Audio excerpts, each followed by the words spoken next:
What kind of a world do we want to live in? This podcast opens the difficult and uncomfortable conversations about crime, addiction, poverty, and more. If we want a healthier community, these messy conversations need to happen. This is Dangerous Ideas for Social Change.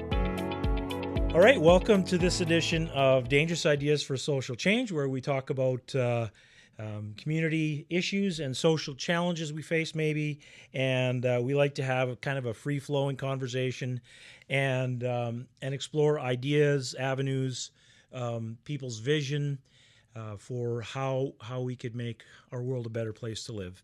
And today I have with me, I'm very excited to be talking to Marion Willis.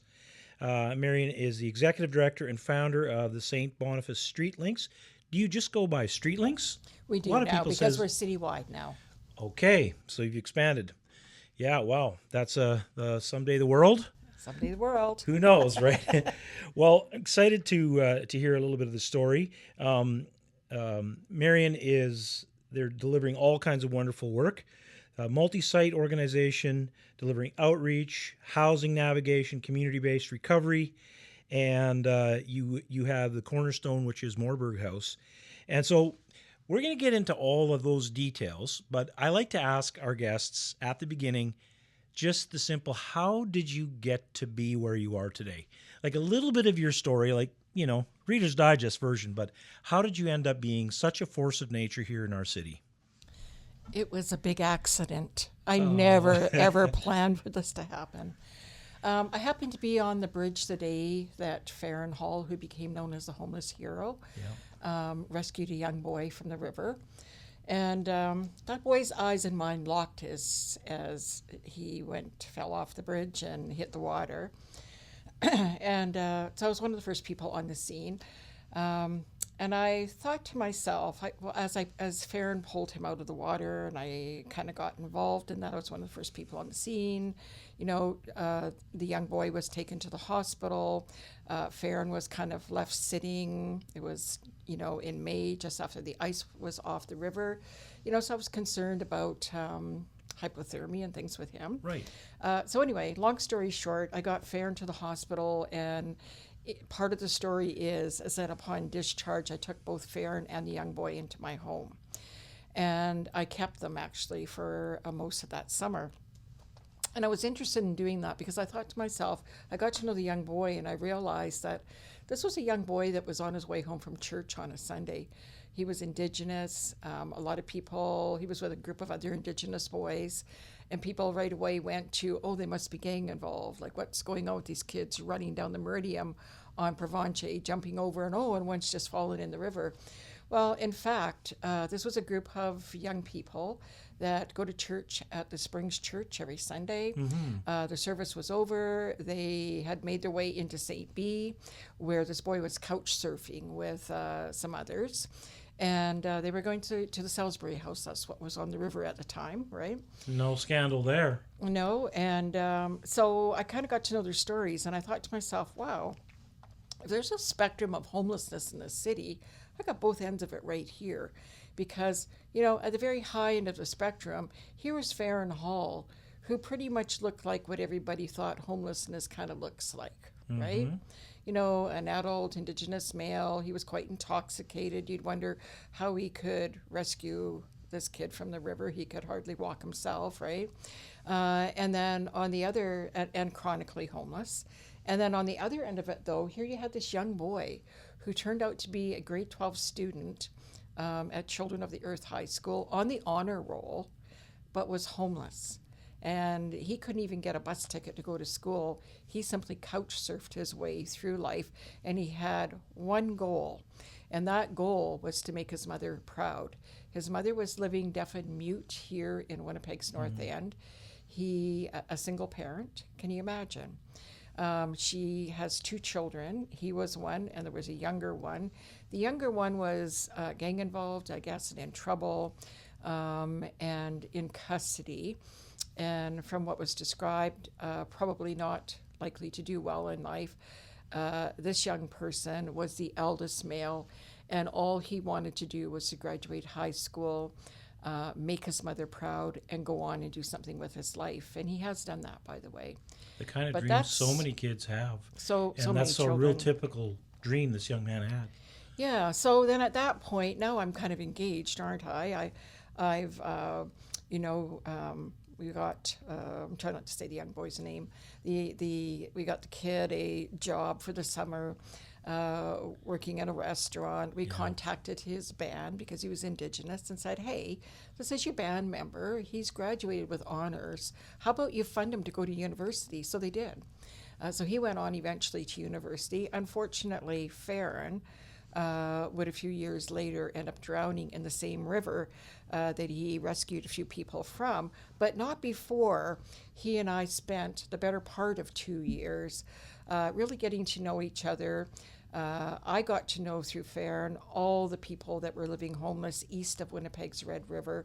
And to me, I thought, wow, there wasn't just a few. At one point, I think we were up to like 143 people that were just living homeless over there. And I thought to myself, this is the population that really gives definition to that term hidden homelessness. Can I just jump in and just highlight something? So that's strange. I mean, so many people look at homelessness and kind of throw their hands up and say, somebody's got to do something about this. You didn't do that. I mean, you literally invited these young people into your home. What is it about Marion Willis that would do something crazy like that? I don't know. About you? I guess I What didn't drives think you? it was crazy. I don't think it's got to be deeper than crazy, Marion. That's a very compassionate thing to do, and it's a vulnerable thing to open your own home. So what is it about I guess you? I'm a little bit different, aren't I? And I Seems I that think way. Winnipeg has seen that I'm a little bit different that way. I don't know. I've kind of worked in and around the sector over the years. I'm pretty seasoned at what I do. I know a lot of the Indigenous population. I've worked in the communities up at that point, up to about 30 years. Some of it with, through Indian and Northern Affairs, some of it for First Nations Inuit Health Branch, some of it just directly with different bands themselves. I've worked in child welfare. I've worked in mental health. I've, done some other things. I'm pretty well known for the work that I've done. I'm actually not afraid of the population. The population's no different than you and I are, really. And at that time, there's no real drug crisis looming. They were still in a time where most of the people that are living on the riverbank and living in homelessness, or some are struggling with alcoholism, but a lot of it is just driven by poverty, and just really the consequences of being born into families where there's a lot of addiction and not really having a safe place. I always say the opposite of everything dark in life is connection, and people were able to find connection with each other. And I was just very curious. I'm just like that. I was just very curious. I really wanted to understand them. I wanted to understand, whether, did they need help, or did this white woman here, who lives a rather privileged life, comparatively so, right? Is it just that I thought they needed help, or did they need help? And then I was really interested in, if they needed help, then what does that look like through the lens that they look through? Is it different than the lens I look through? I can tell you that under the bridges and on the riverbanks and on park benches and eventually, yes, in my backyard, over the course of 2 years, I got to know all of those people. I was really interested in their stories, and there was every age group was represented. There were youth and there were females, there were males, some of them were older, younger. And I was very interested in hearing the circumstances that had rendered them homeless, So right? tell And what they needed. Tell us, for our listeners who maybe are a little more distant, they drive down Higgins and Main, they see kind of some of the things that's happening around our city. They see sort of the growing kind of how that poverty is stretching out to different types of neighborhoods. And what is it that the average person does not understand about homelessness? How could you help our listeners sort of understand kind of the heart of what it is, what's going on for somebody when they end up homeless? Just open our eyes. Well, so much. It's very different today than it was 10 years ago, because it's actually 10 years ago now since I established the Street Links organization. And out of that experience with Farron and everything I would learn, I would establish an organization and decide that I would change the way we we consider and address homelessness, mental health, and addiction. And I think we really have, over 10 years, really moved the dial a lot. I knew that I would stand alone if I was going to be the change maker, because change would require a certain truth. And I was, at that point in my life, I was almost retirement age then. I didn't really need a job. Right. And there's something very liberating about doing something at that age, because you don't really care who you offend, who's going to fire me, right? Right. So it's easier to speak, the truth, and to do that with kindness and compassion, but in a way that really does inspire people to think differently Okay, and Marion, recognize the change. let's hear some truth. So We're here open to we truth. are. This is Dangerous Ideas for Social Change. So I Well, challenge you to throw some truth on this table that maybe people aren't ready to hear. Yeah. Say it straight. Yeah, so the truth is, right about the time that I established St. Boniface Street Links, we're now entering into that time where housing first has become the evidence-based best practice for ending homelessness. It was interesting because there were some psychologists and social workers at this time during this early period 10 years ago, actually interviewing people on the riverbank. Farron Hall was one of them. This happened before he passed, and asking them about housing first, and whether they would agree to this interview. And I remember going through this interview, went with Farron to the interview, and there's these clinicians, and they're asking you all these questions. Your answers really don't mean anything, because at the end of it, you're going to be spit out into Group A or Group B. Group A is going to be offered immediately housing first, and Group B is going to continue on to live the way they were, and sometime down the road, an evaluator is going to assess who did better. That was the beginnings of housing first. Farron and his friends used to say to me, Marion, housing first? We all had housing. We lost our housing because of our addiction. We actually can't be housed and keep our housing, unless we deal with our addiction. So what is it about addiction and not being able to be housed? Help us understand what's going on there. Well, because you uncheck the pay direct to landlord box on your rent form to EIA, because you're feeding your addiction.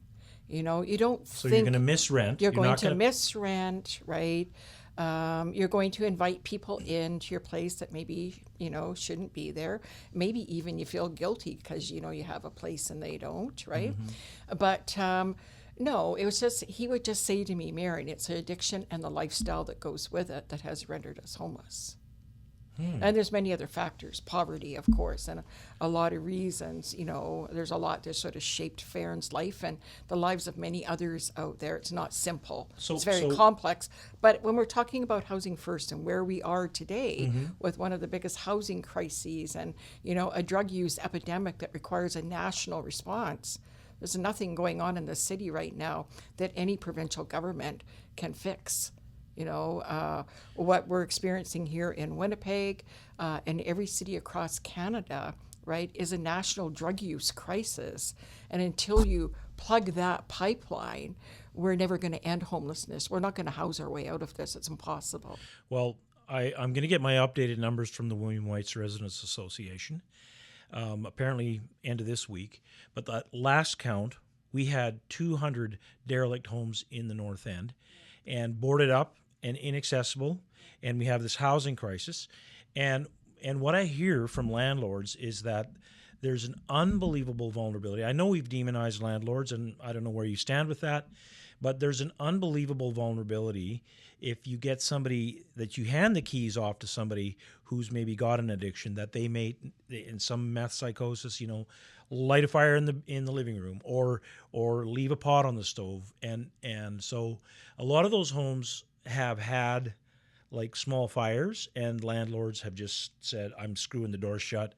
And so I think there's, and it's addiction that's the common thread. Now, that's not very popular, though, to say that, Marion. Yeah, but it's not even really fair. The truth is, we are an organization that has likely housed more people in the last 48 months, ending March 31st, 48 consecutive months, ending March 31st of this year, 2026. We had housed 2 people short of 2,000 people. That is more than the sum of all the funded housing organizations in the city. We did that on our own, and we did that without 1 penny from any level of government to house a soul. So People what is say, it you're doing? How do you do that? Yeah, what is Well, it? it's all in the mandate that you give your outreach team or you give your staff, right? So we have, this gets complicated now. Okay, so we create our own workforce for outreach. All of them are PR men that complete our 2-year recovery program at Marburg House. Most of them have been homeless. They've been part of the drug use crisis themselves. They've either sold drugs, used drugs, been involved in organized crime. They've been involved in it all. Most of them have come to us on bail. A few of them end up serving community sentencing orders with us. But it's a 2-year program that is not a 12-step program. It is actually a root cause program that gets to the reason why you started using to begin with, right? And does all of that work to identify and resolve childhood and complex trauma and so on. Anyway, they complete our program. And when they transition out of Marburg House into our recovery community, they either go to school or they go to work. They don't get to stay home and collect welfare. That's not on. And we only have 15 beds. You got to keep that in perspective too. It's not like we can offer this to the whole city of Winnipeg. These are 15 guys are always coming to us right now from custody. We keep a few beds open for some step downs from AFM programs, but largely these are guys coming to us through corrections, through justice. We've kind of picked the cream of the crop, right, to join our outreach team. And that's the team that's out there doing all the encampment work. What are they doing? Help us understand They're what that's going about. into those encampments, and it is their job to link people, to go in there, to build a relationship. It's so easy for them. They're in there with people that they sold drugs to, they use drugs with. Like, they know everybody out there. They understand the lifestyle. They know there might be weapons in there. They know where to look for those weapons. They know how, to mitigate the potential for there to be harm or violence, right? So they really they easily build relationships. The people that they know who are still in the problem in those encampments look at them and go, "Wow, really? Is that you?" They can't believe. They remember when they were right? caught up in Yeah. the lifestyle, and now to see that change. It's quite remarkable for the people out there. So they become almost like role models. Actually, just seeing them doing what they're doing and seeing that they're in there, there's no judgment. They're genuinely interested in people in those encampments and saying to them, "Look, man, it doesn't need to be this way. How about we get you linked up with income supports, and let's get you out of here and into housing." And they're believable. The trust is built really quickly between our team and the people that are out there in those encampments. And so they're believable. It's not like we're going out there with empty promises.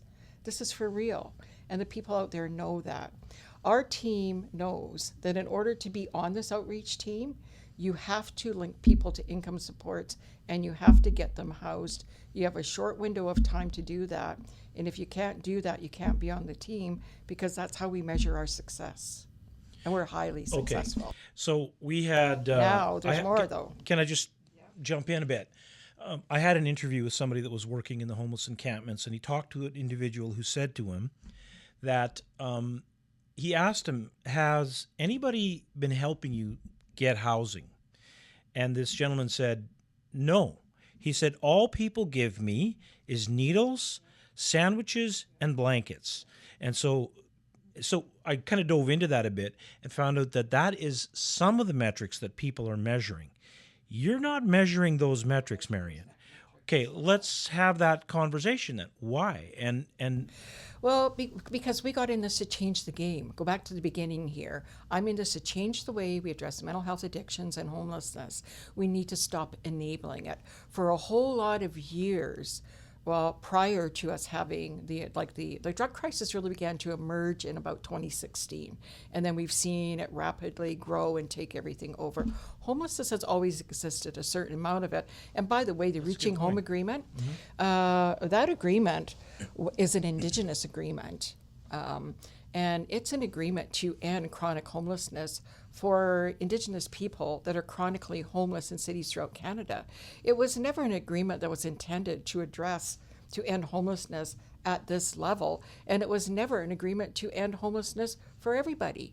It's a very focused, very prescribed agreement and process with a structure that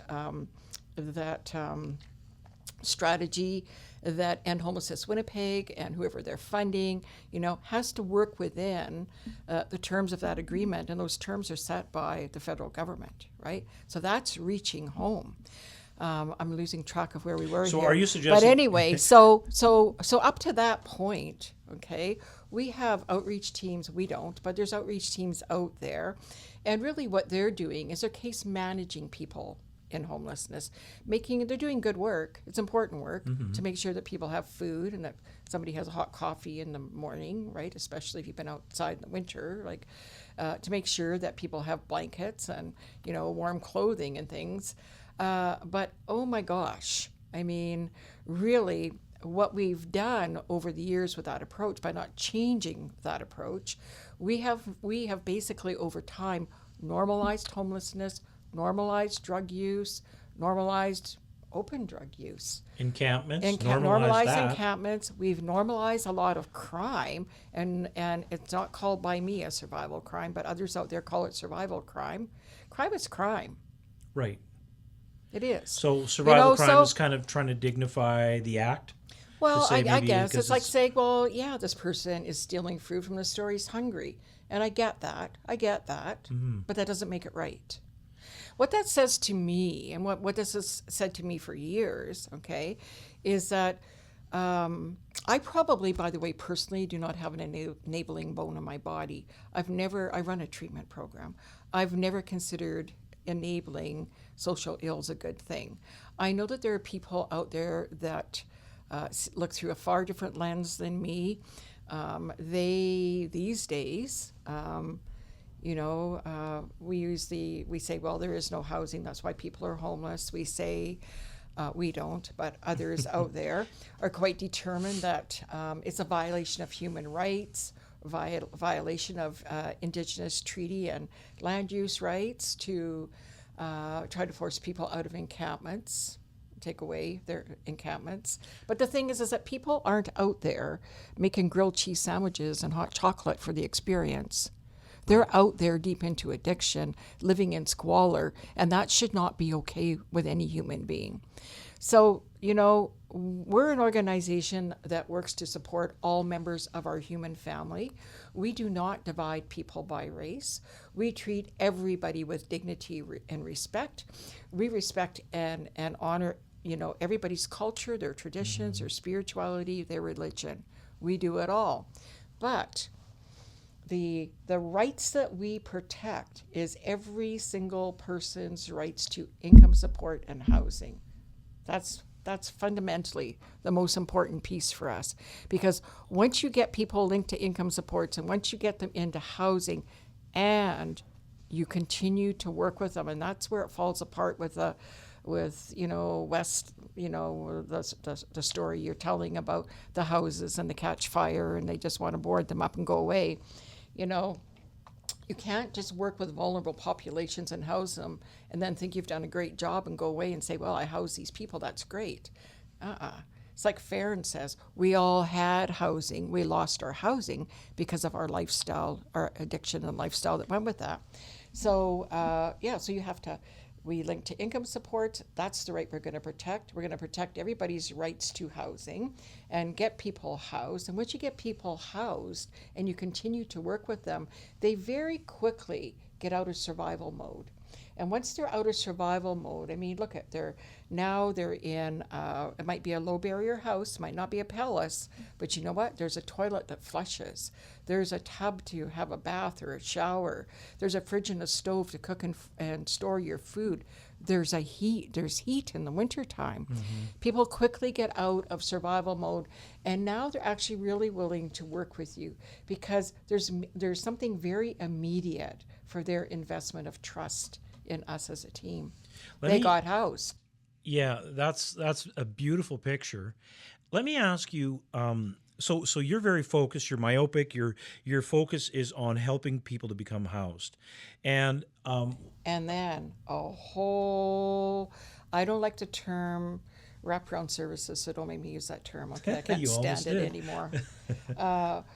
Really, what people need are really solid case plans developed by competent people. Those competent people can be social workers. They can be people with community services, certificates. It could be some people with lived experience, but that are guided by people who actually know how to develop case plans, work with people to set small achievable goals so you have success right off the bat, leading to bigger goals.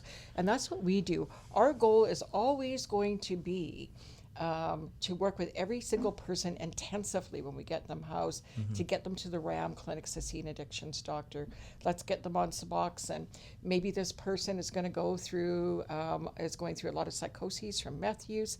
Maybe we can get an addictions doctor or some other doctor to prescribe olanzapine to take the edge off of that psychosis. Olanzapine is an antipsychotic used to help with people struggling with meth addiction. That's our approach. And little bit by little bit, it's a lot of hand holding, it's a lot of intensive case management, taking people, walking a journey with them, right? And setting everybody up for small successes. Those small successes in my view, they're big wins for the person who's on the receiving end of that. And it isn't long before that person is now thinking, I wonder how my kids are doing. I have kids. Where are your kids? Well, my kids are in care. Well, are they within an organization? Are they in a kinship relationship? Where are your kids? And then we start talking about that a little bit. And we agree a lot of the times that you don't have to be raising your children to be the best darn mom or the best darn dad that you can be. You need to engage and connect with your kids. You need to remember the birthdays, the Christmas, just sending a card for no reason if you can, and just beginning to think about, and we'll work with you to help rebuild that fractured relationship. And who knows, maybe sometime down the road, maybe you'll have some kind of caretaking role with your children. Maybe it'll just be visits, or maybe you'll end up with custody of your children again, right? But let's start somewhere. And that works. That really does work with people. So, okay. And we use private market housing. Right. I like the private market. And we have a whole big network of private market housing providers that we've built out over the years. Because I've had to. Marbrick House is a 10-year-old now, 2-year recovery program where you complete 4 to 6 months in Marbrick House and then you transition out into our recovery community. And it's when you get into the recovery community that we commit to following you for 2 full years. And so that means we have to build the recovery community, and we've done that through private sector housing. So we know how to do it really well. We know that you need to provide a lot of services to people. Like, you really need to invest of yourself and your team into the people that you house. We know that each and every person we house, we're going to walk a journey, a few steps on that journey with them. And our goal is always initially to really work with people to make them good candidates from far better housing. So you're freeing up this housing, this first stop along the way. Now you're doing better. Maybe you even have a recovery plan at this point. Doesn't mean that you've stopped using, but you have a recovery plan. We're heading somewhere here. You'd be amazed. This doesn't sound like a very impressive number, I guess. 15% of that 2,000 people that we've housed over 4 years, 15% of them are no longer using substances and are living really good lives now. Yeah. That doesn't sound like a big number. It's a huge number. I mean, but in terms of when you think about the population and all the challenges and how complex a lot of these folks are, I think that's pretty impressive. And then there's a larger percentage of those people, probably 30% of those people, that are contemplating recovery. We've had them to the RAM clinics, they're on Subox, and they still might be using meth or they still might be using other drugs, but they're not using fentanyl anymore. They're in that pre-contemplation, and they can imagine a better life in a better world. Marion, I want to kind of get in a helicopter with you, figuratively, of course, speaking, and kind of hover above our city a bit. I've been increasingly having conversations with people where people are feeling what I'm calling maybe poverty fatigue. Where I had lunch with a group of business people yesterday who were talking about just wanting to go downtown and not feel afraid. And I know I've been at this for 40 years, and I used to tell people I sort of specialized in crisis intervention. I was very good. If there was a crisis, I'd love to run right into it and kind of deal with it. But lately, I've been feeling like the stuff we're dealing with now is just, you can't talk somebody out of their the state. So where is this heading? Okay, I'm going to say a little more background. I often get asked the question when I'm interviewed could it get worse? And we were in LA 2 years ago with our team at Homeboy Industries, and we took a conference there. They do gang interventions and get guys placed in jobs. Evenings we went out to look at the city, and I've never seen a hellscape like that. And in my mind, I've always thought, God help us I hope we never get that bad. Well, we're on our way there now. Okay, so let's hear your projections. Okay, and again, I'm going to test a dangerous idea with you, Marion. You can shoot this down. I have a theory that we often look at the cultural moment that we're in, and we say, okay, we have addiction, we have an opioid crisis, we have lots of dirty drugs. Now down is in the city, and so we're seeing that's where we are, and so we create strategies for that moment. But I have a feeling that if this continues, in 10 years from now, we will be taking actions we've never imagined we would take. And I don't know what those are, and I'm not a proponent for, wild actions or drastic measures. But, I'll give you my example. While in LA, I met with somebody who's an MS-13. And he had the face tats, and he had been fully in. And so El Salvador, Bukele came into El Salvador, and we know what he did. And I wanted to ask this young man what he thought of what Bukele did. He arrested over 60,000 gang members, incarcerated them. They're in for life. So when I heard that, no, not even a court case. When I heard that, I'm like, this is horrible. I can't believe it. So I asked this MS-13 member what he thought of it, and I was very surprised. He said, it's the best decision our country ever made. He told me a story about a group of 12-year-old soccer players, girls, who were having a soccer practice, and members of MS-13 came through the practice, just shot and killed 4 of them for fun. And so he said, now our country is safe.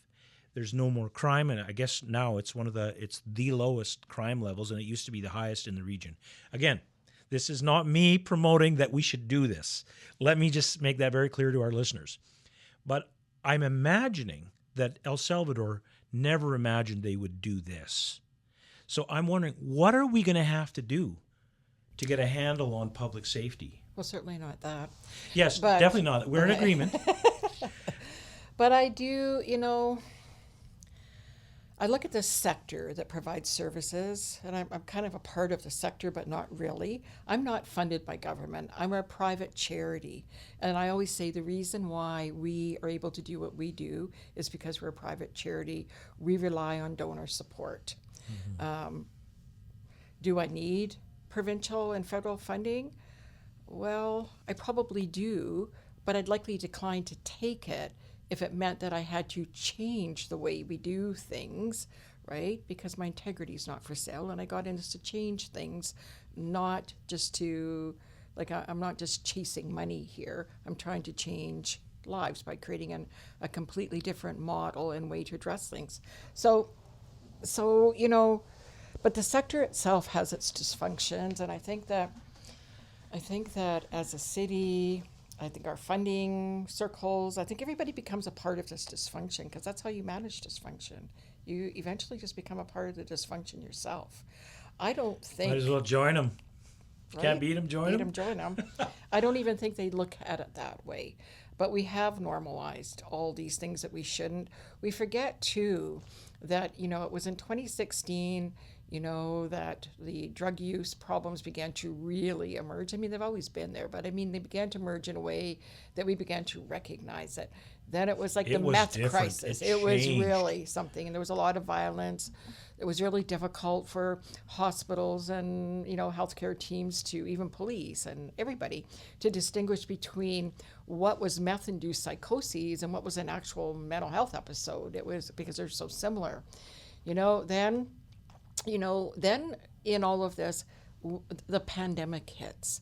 Now we have 2 years, of pandemic. Mm-hmm. The police did a wonderful job, and border security and everybody of sort of cutting, the pipeline off into Manitoba. Meth really dried up on the street, but it was very quickly replaced with what we call down, which is fentanyl, or a mixture of heroin and other things, right? And so it was during the pandemic that now all of a sudden the drug use is shifting, and it's shifting from meth, because you can't get it, now into hydromorph, and then eventually fentanyl. And then we've just seen that crisis grow. And even, I know right now, I heard the Premier talk about dealing with this meth use problem by establishing the 72-hour center in Disraeli. Meth isn't the issue right now. It's fentanyl. Mm-hmm. That's what we need to address, is fentanyl. That's what's taking everybody's life. And it's true that there is meth that's laced with fentanyl, but just to be clear, those of us that are knee-deep in the trenches here, we understand what's going on. Politicians, not so much, right?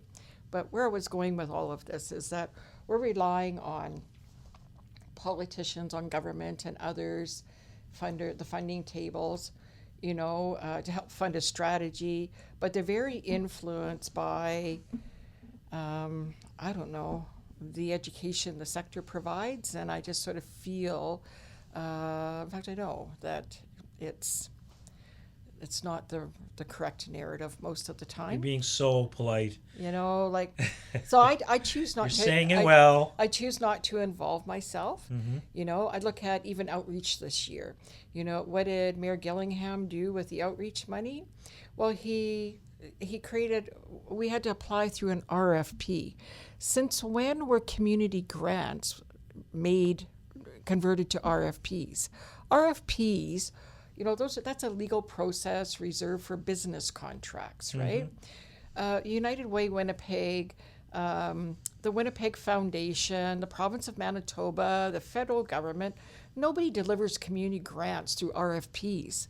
It's a grant. I mean, I recently just talked to somebody who said poverty is a business.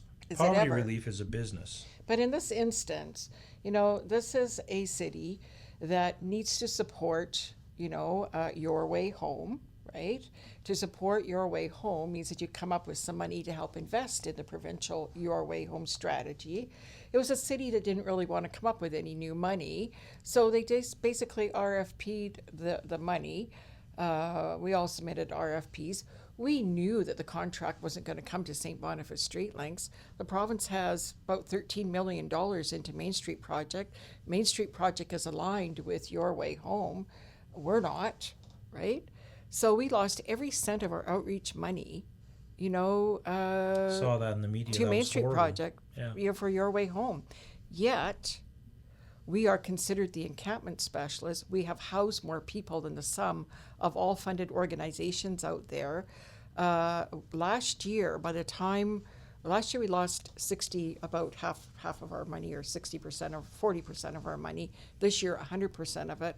But last year, by the time the city stopped funding us, I think in about September, we had already dismantled 44 encampments and housed every single person. Marion, wait. Nobody does what we do. Okay, so as a citizen, and as people listening to this, is politics not supposed to be about enacting the will of the people?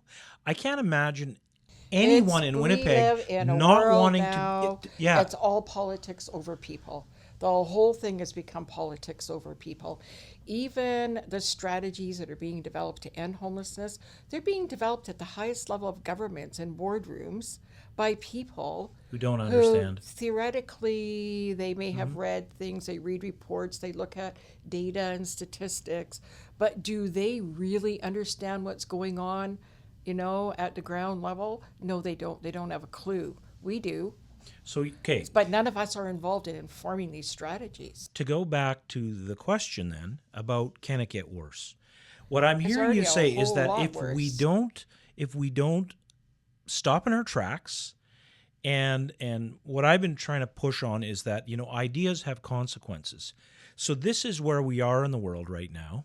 So what are the ideas that got us here? We have to go back to the ideas, the strategies that have driven us to the place we're in, and start to question those, because it's not working. In my mind, it's not working. And that's someone who has a lot of compassion for people that are going through addictions. It's personal for me. I see it in my family. I have so many friends. There is no compassion, not an ounce of compassion, and not an ounce of humanity in leaving people outside in their addiction, living in squalor, and deciding somehow, this is normal, or somebody has some right to this. I think we have to become a lot tougher. My voice in this org is going to become a much louder voice in the months to come. I've tried to play this everybody else's way. I haven't changed my strategy, but I have been conciliatory. I have tried to support where I can. But I'll tell you something, I drive down Main Street, I go down Portage Avenue, we're in Monarski, all through the North End. We actually provide outreach services by contract for specific city councillors now that we've lost the outreach funds. Some of them who've worked with us in the past have contracted with us, and this is the worst I've ever seen it. It's absolutely horrifying, right? So, I know that my colleagues, I suppose, within the sector would disagree with me. But I think that outreach needs to be, and that level of community services needs to be funded and as a part of our emergency services system. And it needs to work alongside Winnipeg Police Service. Winnipeg Police Service, I often feel sorry for them, because they're doing a really great job on the suppression side, and you see that in the news all the time about, the drug bust and all the guns, $17 million everything that they're taking off the streets, right? But it's like a game of guacamole for them. They don't really have any support from any of us, at the community level, at the grassroots level. We need to be developing strategies to prevent, all these young gangs. And I use the word gang cautiously, because they're not sophisticated, organized gangs like the gangs of the past. This is all a byproduct of a 2-year pandemic for which there was no post-pandemic plan. We have a level of social challenges out there unlike anything I've ever seen in my lifetime. I'll be 72 in July. I've been doing this longer than a lot of people have been old enough to even work. I understand what's going on. I'm a little bit of a living historian. I can tell you, if you had enough time, how we even got to this point. And a lot of it is politics. It's all about politics.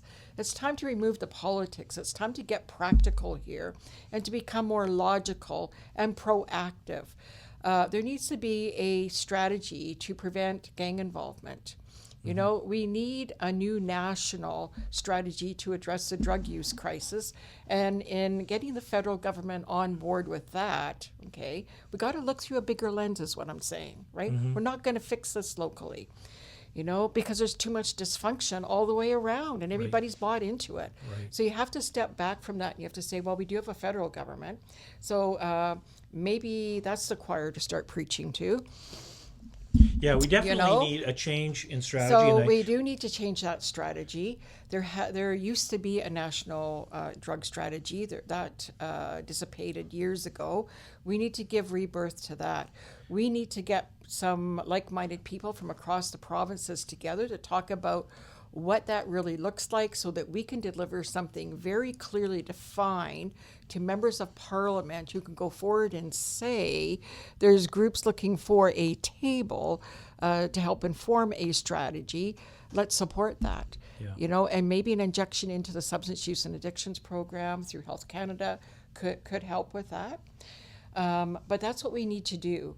There needs to be something federally that kind of mandates the provinces into taking a different kind of approach, okay, and actually resourcing it for the provinces, bringing more money into the provinces, right? But with a lot of accountabilities attached to it, to develop and administer a drug strategy.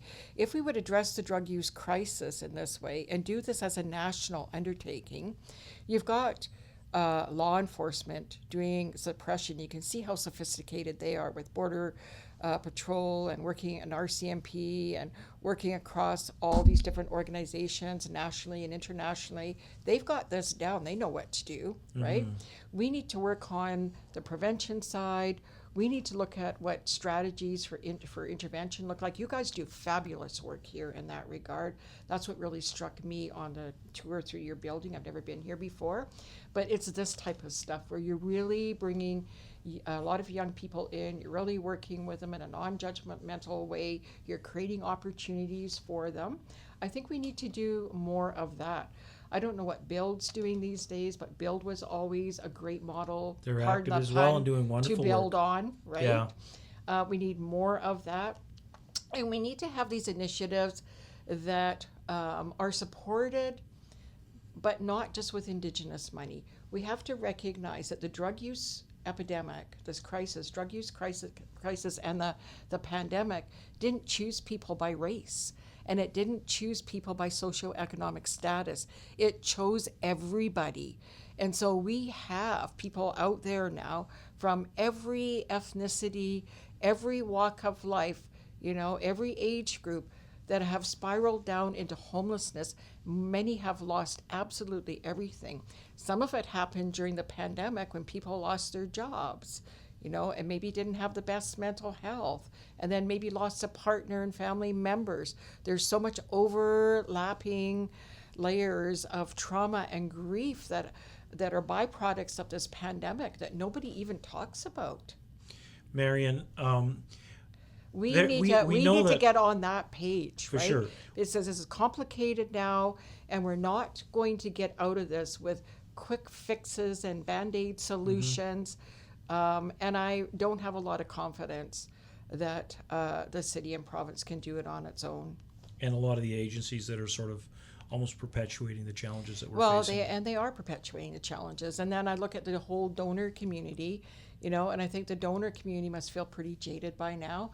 I mean, there's a lot of donor money going into these organizations. They want to know that their donor money is going into an organization that is going to produce some outcomes that they can look at and go, hey, I helped do that, right? Yeah. I to this question, and it's the one that kind of keeps me up nights, is the question of how bad can it get? And I think that every society has a threshold, and there's some theory behind change, and one of sort of the theoretical beliefs around when change comes is when there's enough of a sense of urgency, when the level of urgency is raised where people say, we can no longer stay here. And until you have everyone agreeing that this is not the world we want to live in. And it's devastating to see for friends. I see friends I've known for 40 years, some often the nicest people, the most amazing parents. And when that drug finds them, when it locks into their brain synapses, they're screwed. It's like they can't step away from it. Somehow it just wires into something that makes a difference. The physical effects, yes, by the way, yes. make you very, very sick. It's a very painful, yes. Withdrawal from fentanyl. But, you're right. The challenge that we have, though, is I think that the level of intolerance, impatience, unrest, people out there are unhappy. That's widespread. But I think it's risen to a point where we're not at that place where you're going to see the kind of action that maybe we want to see. I'm seeing more intolerance. I'm seeing more racism. I'm seeing more of everything that's really dark and negative. You know, like I say, I've been doing this a long time. I go back to the 80s and the 90s when I used to go up north to work in communities, and I just couldn't believe the level of racism and discrimination because I was quite young back then, and I was never raised to see color. You know, so in some ways I was pretty naive about a lot of things back then. I feel sometimes like we're back there again. You know, we had grown as a society. We had become more tolerant. We had become more educated about many things. Our understandings became so much more diverse and broad than they were. But now the level of just destruction out there impacting people in neighborhoods, in every ward throughout this city and everywhere in this province and across this country, frankly, you're seeing now division. We're seeing division. We're not seeing people come together to solve a problem. Right. We're seeing division and a lot of infighting. I'm hopeful that some of that, what you're describing there, it could maybe get salvaged to become something that we can work from. I will say I had an incident here last year where there was a young girl, 16 years old. She was in psychosis and caught up using something. And I was trying to sit with her and trying to she was walking through the neighborhood. She was like rolling in puddles. She was screaming, crying. And I was just trying to be with her to try to calm her down. And I experienced something that really surprised me. Community members, no judgment here. We're saying, like, we're swearing at her and telling her, like, get out of here. Like, we've had it. Like, that's the sense that I got. People were angry at this girl. And I sat with that and I'm like, I think the toll that it takes on a community as well is a lot. And I know when I talk to families that actually make the decision to cut a member off. Families are very frustrated because they want to help, but there appears to be no way to help. And so really a lot of that anger that you see coming from people, that's frustration and despair. Fear. Because what is anger? Anger is fear. Mm-hmm. Everybody's very fearful, you know. I get calls from family members every single day, many calls. Mm-hmm. Everybody that's got a loved one, they're calling, well, it's my brother or it's my cousin or it's my nephew or it's my spouse, and I really want to get them help. And I'm like, well, how old is your loved one? Well, he or she is in their 30s or their 40s, or maybe it's a young person.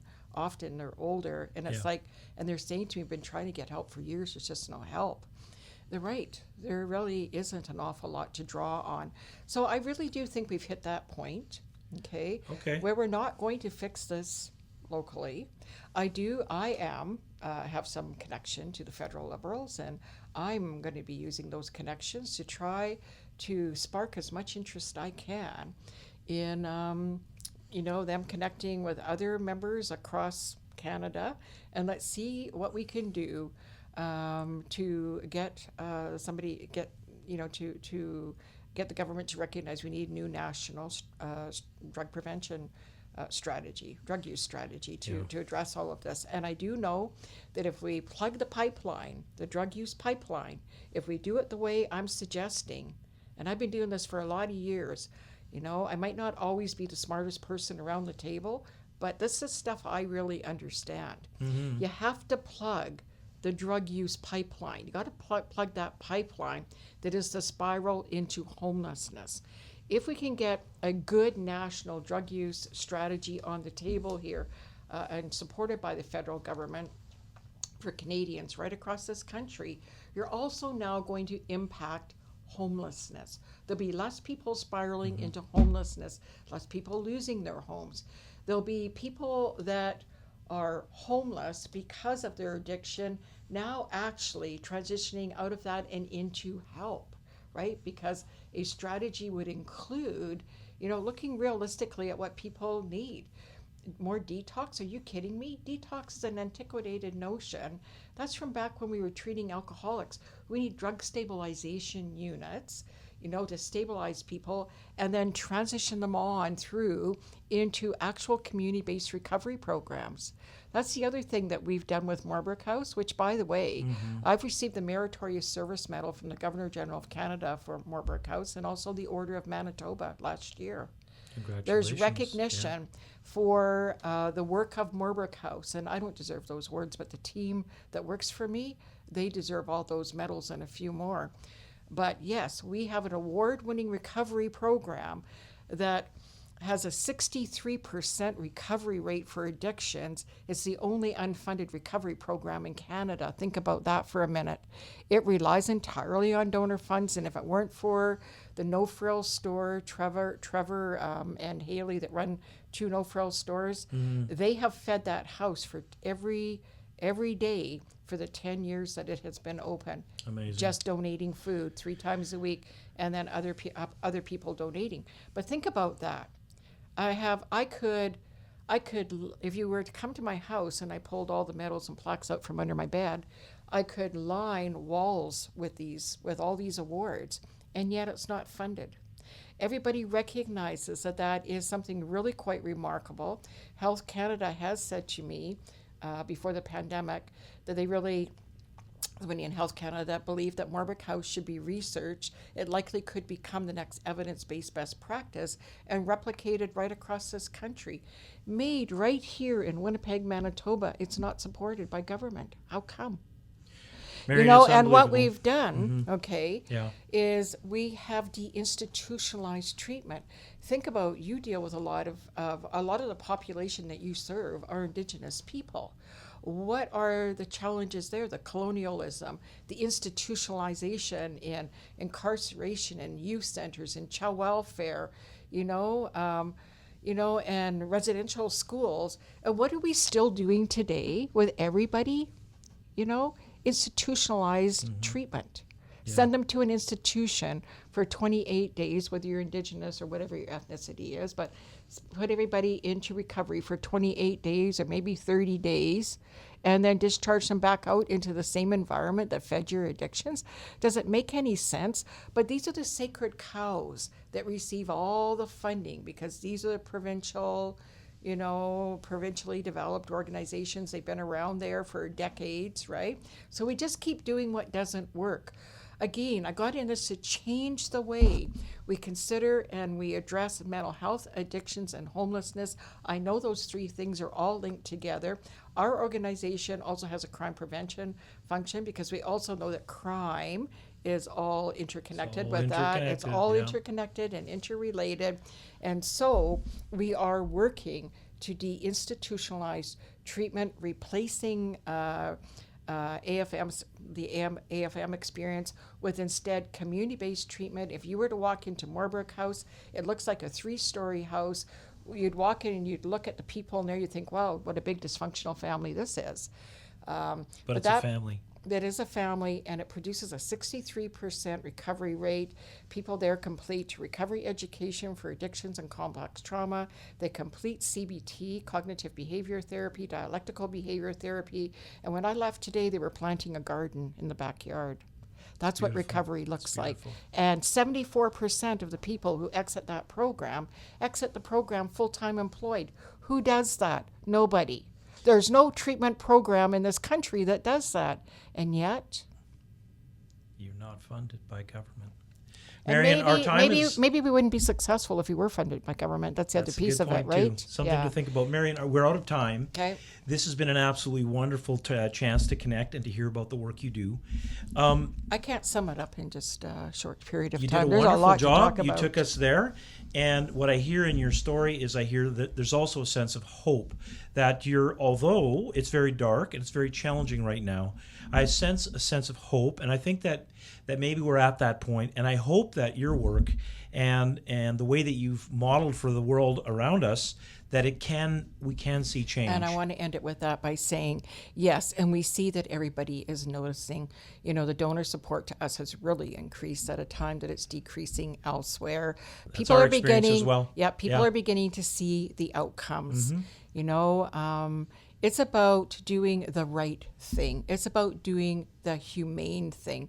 It's not necessarily all about political correctness. I love it. We are people over politics. I love not it. politics over people. That's what needs to change. Let's all dig deep. Hopefully you don't have to dig too deep to find your humanity. Marion, on behalf of all of the wonderful people in our community and many lives that you've helped, I want to say a heartfelt thank you for your work. And I want to just shout out to StreetLinks and the amazing work that they do, and wish you the best of luck. Thank you also to our listeners, and I thank you that we were able to have this conversation, a very, very kind of a difficult conversation, but one that really needed to happen. And so with that, we say thank you, and God bless. And thank you. Yeah.